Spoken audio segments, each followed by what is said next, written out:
y'all doing? How y'all doing? This is our first video that we're going to do. Mainly, honestly, just kind of talking about Stranger Things, since that's like maybe one of the main topics going on. It also has there's a lot of correlation with Stranger Things and CERN. I know a lot of people are concerned about CERN, and the funny thing about it is that I honestly did not think about it until it was brought up again, and I was like, oh snap, that's right, okay, there is this CERN thing going on, and I didn't really know much about it, so I started doing my own research. And then when I started to watch Stranger Things, my mind was blown pretty much, because a lot of the things that are going on in Stranger Things kind of describes a little bit about what they're trying to do with the CERN machine. And the CERN machine was actually featured in season 2 or 3 or 4, I forgot, I think it's season 3 of Stranger Things. And you see it. You see the actual machine with the research analysts or the researchers or whatever in their little suits.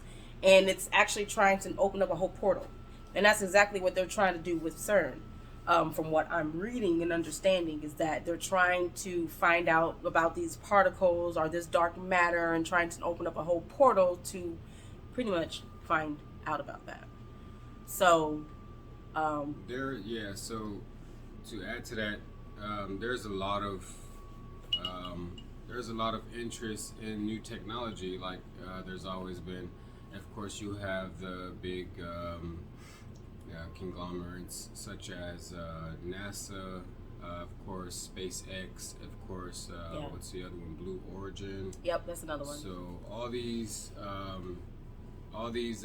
companies like that, space companies, they're basically looking for new technology to be able to go further into outer space.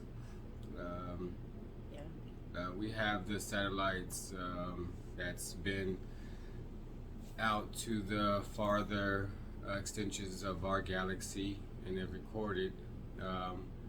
It's my personal belief, I don't believe that they disclose 99% of everything that they record and that they capture and that they figure out and find out outside of planet Earth. So CERN having a new ether, a new tesseract technology would definitely add to any space mission or voyage, that we successfully decide to go on, like the mission to Mars, And talking about the God particle, so scientists, the further they operate or dissect anything, there's always they've got to nothing. You see what I'm saying? So how can something turn into nothing? We would call that magic, if we don't understand it. And if we can't explain something scientifically, then what do they call it? They try to keep researching, and they go deeper, and they build a machine like CERN to figure out where do something go when it turns into nothing. When the atoms or the particles that are smaller than the atom, the God particle, where do it go? Is that part of our soul? What is our soul made out of? What kind of ether? Because it has to take us through astral dimensions and astral traveling into higher realms. And I think that's what they're trying to do with that machine. They're really trying to figure out if there are, which we already know that there's realms that exist. We already know that there's different realms and different people. But yeah, that's what they're trying to do with the machine. They're trying to use that machine, pretty much what he was saying, to open up different realms, actually. And I think that leads into like a nice spiritual type of conversation, because I hope most of us are aware that there's different realms amongst us. I don't know if there's just that one spiritual realm, or there's a realm on top of a realm on top of a realm. I'd say there's probably 9 levels that I know about. Because the realm is a dimension, right? Are those one and the same thing? Yeah. Because if we're talking about that, they're saying like there's 10 dimensions. So there's a lot of different dimensions, probably more dimensions than realms. Right. Realms. Probably like 9 realms that we know about. Of course, just like the chakras, we have 7 chakras, but then there's 100 and something chakras, you know. Exactly. So there's always more. So even if we know about X, planets, there's planets that we don't know about. There's levels that we don't know about. Yeah, there's a lot of things that we're just not knowing of yet. And I know that's the purpose of them, a scientific type of, Well, the thing with science, they usually just dissect everything. So it's like, why would we want to find out artificially?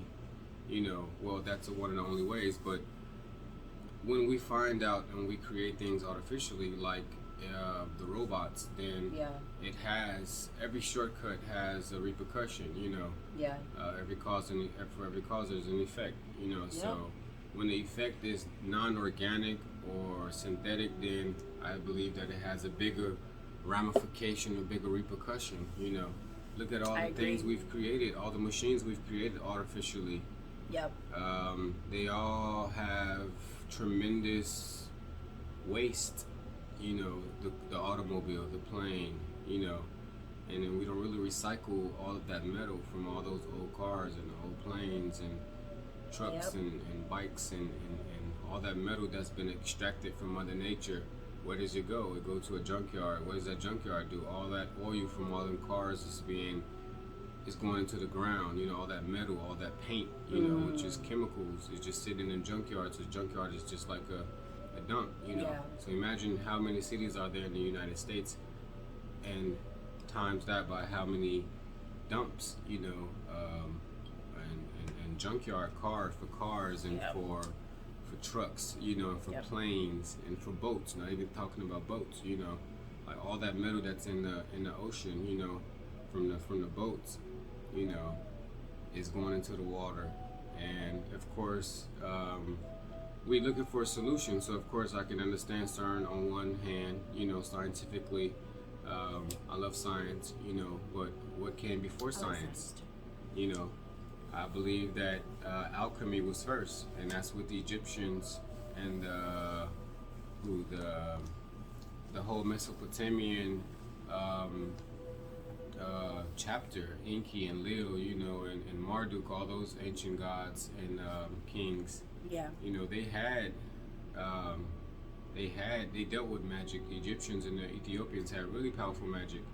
And if you're talking about who were the Anunnaki, who built ancient Sumeria and ancient Babylon and Persia, and of course the Greeks and the Romans, I believe, took most of that knowledge and brought it back to the Western world. Yeah. But it was artificial by then, because it's like being born in a country and then migrating to a country. You're not keen to a lot of the customs of that country. You have to be brought up to speed. On the customs, you can make a lot of mistakes. So when the Greco-Romans went to Kemet, ancient Kemet, Egypt, then they went and studied, and conquered, and changed and modified and the culture, tried to merge two cultures into one. That don't always work, If it do, it only works for a certain limited amount of time. So what we know and what we have today, the machines that we have today, they're more artificial. They're not the organic machines that were really. We weren't supposed to have machines. We weren't given that knowledge. After the Garden of Eden, we were expelled from the Garden of Eden.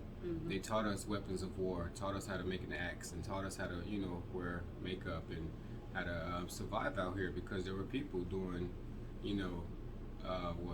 Genesis first chapter, when he says and darkness covered the earth. So darkness, everything in the Bible is a metaphor. So darkness is a metaphor for ignorance, and there were people down here before Adam and Eve. They just wasn't a part of that new beginning that God had established down here and that He was creating. And who know how many beginnings were there? Maybe Adam and Eve were the 20th trial. So going back to the topic of CERN, them trying to create a different technology that can basically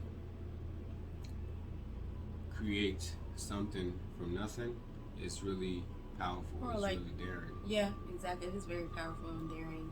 What do you think? It is almost could like be one of the repercussions from that? Like, I don't know. I think it really depends on. I don't know. It's a good question, because we can look at it all different types of ways. We can think about it like, what are the spiritual repercussions that they might be getting themselves into? What are the physical repercussions that they could get into? We don't know how this is going to affect us, like our Earth. We don't know how it's going to affect our. Well, hypothetically, there are a lot of theories. One of the theories say that, of course, if they are trying to open up a portal, then you only have basically 2 or 3 options with everything, right? That we know about because we live in the third dimension, third plane. So if we only have 2 or 3 options, one good option would be that they open it up and some entity come through that can actually establish order, on planet Earth. Another, That's a crazy theory. and a bad theory would be that they open it up and we get exposed to demonic entities that, because of different levels. Or they may be more able to be seen. What do you mean? Like now we don't see any entities unless you have a activated third eye, or unless you're on that spiritual type of level. You're not going to see the spiritual beings that are around. Yeah. So, but they're saying that once that portal opens, it might be a possibility that everybody can see what comes. I don't think everybody would be able to see exactly. I think unless you are that particular person, that'll be able to pick that would be if that it's spirit. a good entity. If it's a bad entity, then but I think even with the good and the bad entities, people may not be able to see them. But the bad would still cause a lot of havoc. Yeah. So let's say like me, I don't have a lot of Well, I'm saying let's say if something come through, then it would be physical. Let's talk about the physical. No, well, it would be physical for those who don't see the spiritual, but then for those who do see the spiritual, it'll be both. So if something evil comes through, then you think it won't be able to affect the righteous? No, it's going to affect the righteous, but the righteous will see it.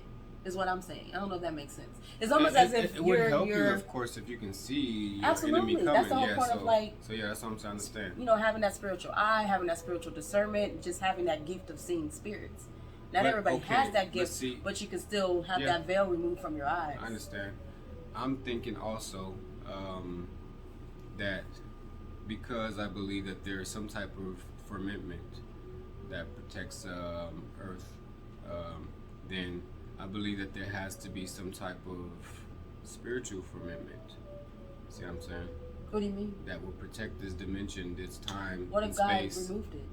Okay, wait. Because it does say that God will remove the protection from the earth. As in, he'll allow Satan to wreak havoc as much as he wants to and where he needs to. But he did, so that's what I'm saying. When we turn back into Yah, then his time, and he says he's going to cast him to the bottomless pit. So I'm just talking about... That hadn't happened yet. Well, of course, there's still a lot of evil going on in the world. And still to come. And everybody's not going to be saved, it says in the Bible. So, I mean... And that's by our own doing too. But just think about how would it be? Would it be personal? I'm talking about the spiritual firmament. You know about the firmament that's over the planet. So what about the spiritual firmament? That if he hasn't removed it, then we were protected. If you don't have that spiritual firmament, would be. Not everybody. That's why everybody's not going to be saved. But that would be interesting if there's some, because there haven't been any. No one has seen Satan. Per se, no one has seen demons per se, and they haven't been running, like we can see, Of course, they're moving in and out of people, but there's nothing visual that we've seen, So the only difference would have to be physical. I've seen somebody's demon. But you haven't seen him running through the mall or just causing havoc, some movies. So I think that's what some people are saying, that it could get to that point because we don't know what's about to happen with this whole. And it's supposed to happen on the 5th of July. They're supposed to activate that and actually try to do something. It's always the correlation with the date. They try to keep that connected. Exactly. But yeah, that's interesting. Just thinking about the different machines and that we've created, because everything that was created back then, it was with purpose. It had meaning. Yeah. And they were not allowed to just invent anything. The wheel. It was invented for a purpose. With purpose. The chariots back in ancient times in Egypt, even before. They had fast chariots. So. We really didn't invent anything. They had vending machines, back in ancient times. They had batteries and they had lights and street lights and everything. And they knew how to tell time and they knew how to watch for seasons and dates and everything, and they lived, super organically. And we constantly bombarded by different elements of we're being poisoned, of course, by the everything, by the TV, by the microwave, by our cell phone, by the towers outside, by our car, everything, the water, the food, so it's all about spiritual protection. It's all about detoxing. It's all about staying clean, staying pure as possible, and keeping your first eye open. So stay blessed, stay healthy, stay positive, love life, live long and prosper. And follow my Instagram. I have 2 Instagrams. I have one for fitness, which is shade.fitness33. Yeah, we'll come follow my fitness journey. We'll leave you our food page and all our information. Also, I have a music page. It is at Shay. I am Shay Sonberg. So I will be having some music. So I got music and fitness. Y'all follow those 2 pages. Thank you. And his page. We'll give you guys info. Yeah, we'll drop it. Thank you. Till next time.